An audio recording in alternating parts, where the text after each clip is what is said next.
السلام علیکم، آپ دیکھ رہے ہیں بیرسٹر احتشام امیرالدین کو یوٹیوب چینل پر۔ آج کی اہم خبریں آپ کے ساتھ شیئر کریں گے۔ ایک تو یہ کہ ابھی آپ کو معلوم ہے کہ سپریم کورٹ نے جب فیصلہ سنایا تھا الیکشن کے حوالے سے، جس میں الیکشن کمیشن آف پاکستان کو فوری طور پر الیکشن شیڈیول جاری کرنے کا کہا تھا لاہور ہائی کورٹ کے فیصلے کو معطل کرتے ہوئے، اور اس کے فوری بعد پھر الیکشن کمیشن نے شیڈیول جاری بھی کر دیا، اور چیف الیکشن کمشنر نے ایک میڈیا ٹاک بھی کی جس میں انہوں نے کہا کہ ہر پارٹی کو لیول پلینگ فیلڈ ملے گی۔ تو ابھی یہ 2 دن پہلے کی بات ہے کہ چیف الیکشن کمیشن یہ کہہ رہے تھے کہ ہر پارٹی کو لیول پلینگ فیلڈ ملے گی، لیکن آج کی جو خبر سب سے زیادہ جو اس وقت سوشل میڈیا پہ ڈسکس ہو رہی ہے وہ یہ ہو رہی ہے کہ پاکستان تحریک انصاف نے بقول ان کے جو پاکستان کی تاریخ میں پہلا ورچوئل جلسہ آرگنائز کیا تھا، اور پوری دنیا سے پاکستان تحریک انصاف کے سپورٹرز نے، ورکرز نے اس جلسے کو جوائن کرنا تھا۔ وہ اب سے تھوڑی دیر بعد شروع ہوگا، لیکن اس سے ٹھیک ایک دن پہلے یا کچھ دیر پہلے پورے پاکستان میں انٹرنیٹ سروسز میں تعطل کی خبر سرگرم ہے، اور اس کی وجہ سے جتنے بھی سوشل میڈیا پلیٹ فارمز ہیں جن کو استعمال کرتے ہوئے وہ جلسہ جو ہے اس میں شرکت کرنی تھی لوگوں نے پوری دنیا سے، مثال کے طور پہ ٹویٹر یا ایکس، مثال کے طور پہ فیس بک، انسٹاگرام، مثال کے طور پہ یوٹیوب، یہ ساری سروسز اس وقت پاکستان بھر میں قومی سطح پہ مختلف علاقوں سے متاثر ہونے کی خبر ہے، اور مختلف علاقوں سے لوگ یہ شکایت کر رہے ہیں کہ یا تو انٹرنیٹ سروسز نہیں آ رہی، یا پھر وہ اتنی سلو ہیں کہ ان کی وجہ سے یہ سوشل میڈیا پلیٹ فارمز جو ہیں یہ متاثر ہیں اور وہ اس جلسے کا حصہ نہیں بن پا رہے۔ تو ایک طرف تو ابھی چیف الیکشن کمشنر نے لیول پلینگ فیلڈ کی بات کی تھی، انہوں نے کہا تھا کہ اگر ایک سیاسی جماعت کو انتخابات کے حوالے سے جلسہ کرنے کی اجازت ملے گی تو تمام سیاسی جماعتوں کو اجازت ملے گی، لیکن خیر فزیکلی آن گراؤنڈ تو اجازت ملنا ایک علیحدہ بات ہے، لیکن ورچوئل جلسہ تک جو ہے اگر پاکستان تحریک انصاف اس کا اعلان کرتی ہے اور اس کو آرگنائز کرتی ہے تو اس سے پہلے یہ کیسا حسین اتفاق ہے کہ پورے پاکستان میں قومی سطح پہ انٹرنیٹ کی جو فیسلٹی ہے اس میں تعطل آتا ہے، اور جو سوشل میڈیا پلیٹ فارمز ہیں اس میں بھی وہ بھی متاثر ہوتے ہیں اور لوگ پورے پاکستان سے شکایت کرتے ہیں۔ تو ابھی بھی اگر کسی کو شک ہے کہ انتخابات پاکستان میں جو ہونے جا رہے ہیں فروری میں وہ الیکشن سے زیادہ سلیکشن نہیں ہوگا، اگر کسی کو شک ہے تو میرے خیال میں وہ دور ہو جانا چاہیے۔ اب تو کوئی گنجائش ویسے بچی نہیں ہے اس بارے میں۔ کیونکہ ہر وہ حربہ جس سے پاکستان تحریک انصاف کو پولیٹیکلی ڈیمیج کیا جا سکتا ہے موجودہ حکومت وہ کر رہی ہے، اور الیکشن کمیشن اس حربے کو نوٹ کر کے اس کے حوالے سے کوئی بھی ایکشن لینے سے قاصر ہے، بلکہ نگران حکومت اور الیکشن کمیشن اس وقت ہینڈ ان گلوز ہیں، بلکہ ایک دوسرے کی سپورٹ ہیں اور ایک دوسرے کو پروٹیکٹ کرتے ہیں، ڈیفینڈ کرتے ہیں۔ کوئی بھی ایسا حملہ، کوئی بھی ایسا معاملہ جب ہوتا ہے، کوئی بھی ایسا حربہ جب ہوتا ہے آزادی اظہار رائے کے خلاف، یا حملہ ہوتا ہے آزادی اظہار رائے پہ، تو اس کے اوپر نگران حکومت ہمیں کوئی ایکشن لیتے ہوئے نظر نہیں آتی ہے، اور اس کے حوالے سے چیف الیکشن کمشنر یا الیکشن کمیشن بھی کوئی خاص بات کرتے ہوئے ایکشن لیتے ہوئے نظر نہیں آتے، بلکہ اس کو جسٹیفائی کرتے ہیں، اور پھر وہ کہتے ہیں نا کہ بہت سارے لارے لگا دیتے ہیں کہ جی ہوگا، صحیح ہوگا، آزاد ہوگا، منصفانہ ہوگا، فری ہوگا، فیئر ہوگا، اور یہ کہ سب کو لیول پلینگ فیلڈ ملے گی۔ اور عمران خان بقول ان کے بڑے فیوریٹ کرکٹر ہیں، اور ان کے گھر میں عمران خان کی تصویر لگی ہوئی ہے۔ تو اس حد تک اب جب آپ چیزیں جو ہیں ان کو ایک ڈویلٹی کے ساتھ ہینڈل کر رہے ہیں، ڈیل کر رہے ہیں، مینج کر رہے ہیں، تو پھر کسی کو شک رہ نہیں جانا چاہیے الیکشنز کے حوالے سے۔ اور اس وقت جو انتخابات پاکستان میں ہونے جا رہے ہیں وہ اس حد تک مینیپولیٹ کرنے کا پلان ہے کہ آپ دیکھیں کہ ورچوئل جلسے تک کو نہیں چھوڑا جا رہا، ورچوئل جلسہ تک جو ہے اس کو بھی ٹارگٹ کیا گیا۔ تو جب ورچوئل جلسے کو ٹارگٹ کیا گیا، حالانکہ سوشل میڈیا کی پریزنس ایک اپنے حساب کی ہے، انٹرنیٹ یوزرز اپنے حساب کے ہے، سوشل میڈیا پلیٹ فارمز حالانکہ بہت وسیع پیمانے پہ اب جا چکے ہیں، لیکن اس کے باوجود گراس روٹ لیول پہ جو اصل میں ووٹ بینک ہے، مثال کے طور پہ پاکستان تحریک انصاف کا، وہ فلی ریفلیکٹ تو نہیں ہوتا سوشل میڈیا کے ذریعے، تو اس تک کو برداشت نہیں کیا جا رہا۔ تو جب انتخابات اصل میں آن گراؤنڈ ہونے ہیں وہاں پہ پاکستان تحریک انصاف کو کیسے برداشت کیا جائے گا، اس کی مقبولیت کو، اس میں مجھے تو کوئی شک نہیں، اگر کسی کو ہے تو میرے خیال میں اس کو کلیئر کر لینا چاہیے۔ بہرحال ایک تو یہ خبر ہے، دوسری خبر بھی پاکستان تحریک انصاف کے حوالے سے یہ ہے کہ سردار لطیف کھوسہ صاحب نے پی ٹی آئی جوائن کر لی ہے۔ کھوسہ صاحب نے پی ٹی آئی جوائن کر لی ہے، اور کھوسہ صاحب کافی دیر سے عمران خان صاحب کی وکالت کر رہے تھے مختلف کیسز میں، عمران خان صاحب کو سپورٹ کیا ہے انہوں نے، اس کی وجہ سے انہیں کچھ ٹف ٹائم بھی دیکھنا پڑا، ان کے گھر پر فائرنگ کا ایک انسیڈنٹ بھی رپورٹڈلی ہوا ہے، اس کی ایف آئی آر بھی پی ٹی آئی کے زبیر نیازی کے خلاف ہی درج ہو گئی تھی بہرحال، لیکن اس کے بعد ایک واقعہ اسلام آباد ہائی کورٹ کا ہوا تھا جس میں وہ وقتی طور پہ لفٹ میں بند ہو گئے تھے، باہر آ کے انہوں نے اس کے خلاف بھی احتجاج کیا۔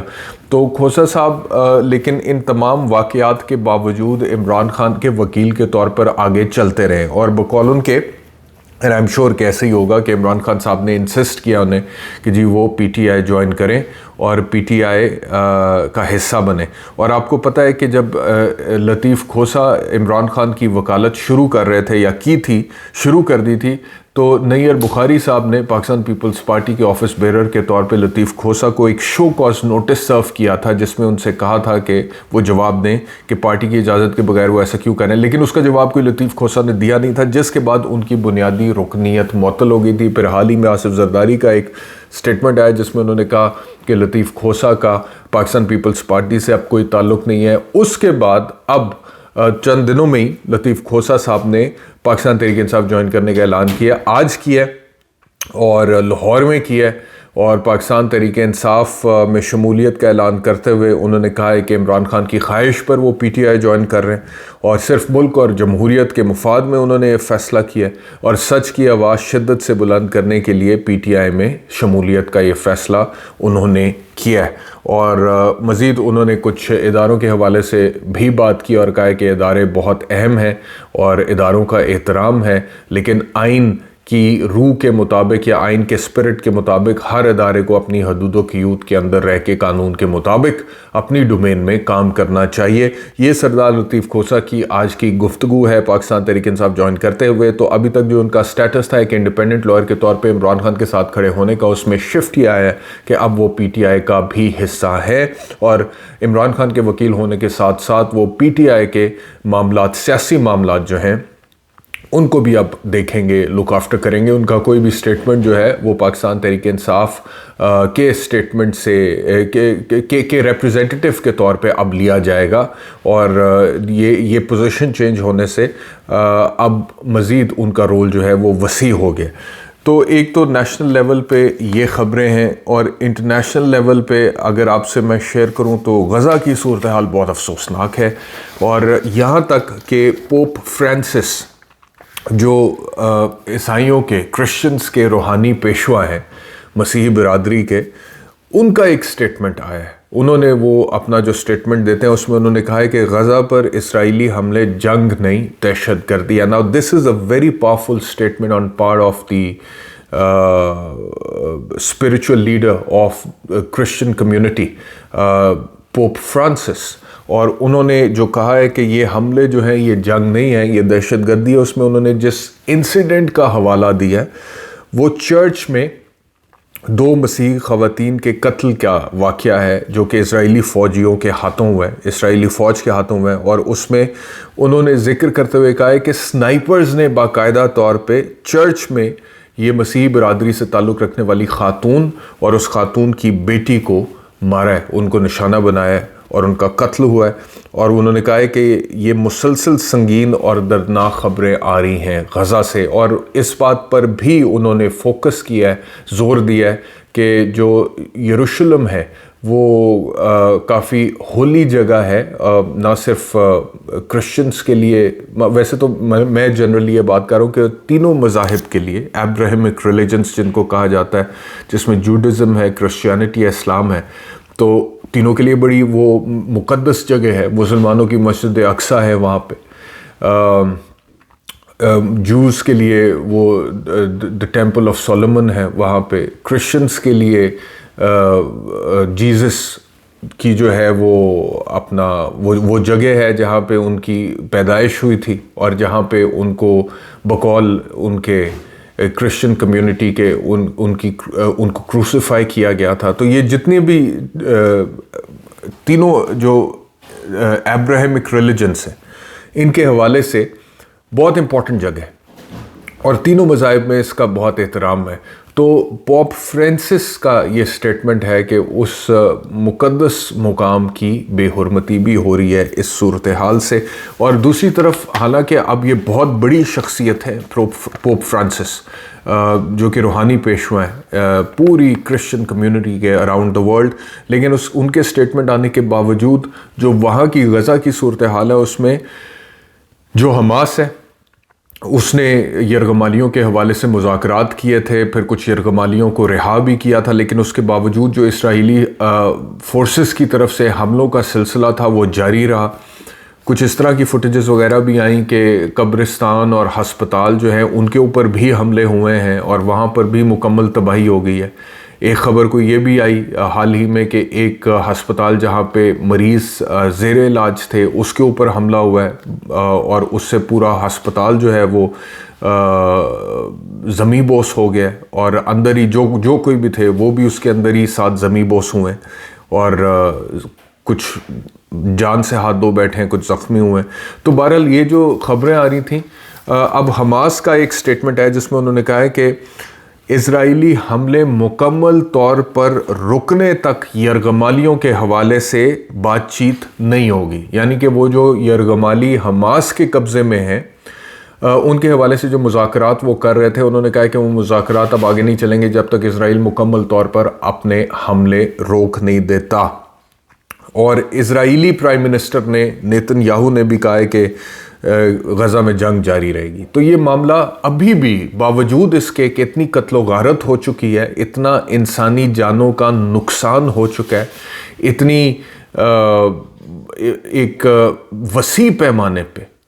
پیمانے پہ خون کا بازار گرم ہو چکا ہے، بچے بہت شہید ہوئے ہیں وہاں پہ، لیکن اس کے باوجود ابھی بھی یہ معاملہ تھمنے میں نہیں آ رہا ہے. اور اسرائیلی پرائم منسٹر کے حوالے سے جو خبر ہے نیتن یاہو کے حوالے سے کہ اس نے اپنے پارلیمنٹ میں جو اسرائیلی فوج کے کچھ لوگ ہلاک ہوئے ہیں ان کے گھر والوں کا کوئی خط پڑھ کے سنا اور کہا ہے کہ جنگ جاری رہنی چاہیے. تو وہاں سے وہ بھی فل ریٹرک جو ہے اس کو بنیاد بنا کے جنگ جاری رکھنے کی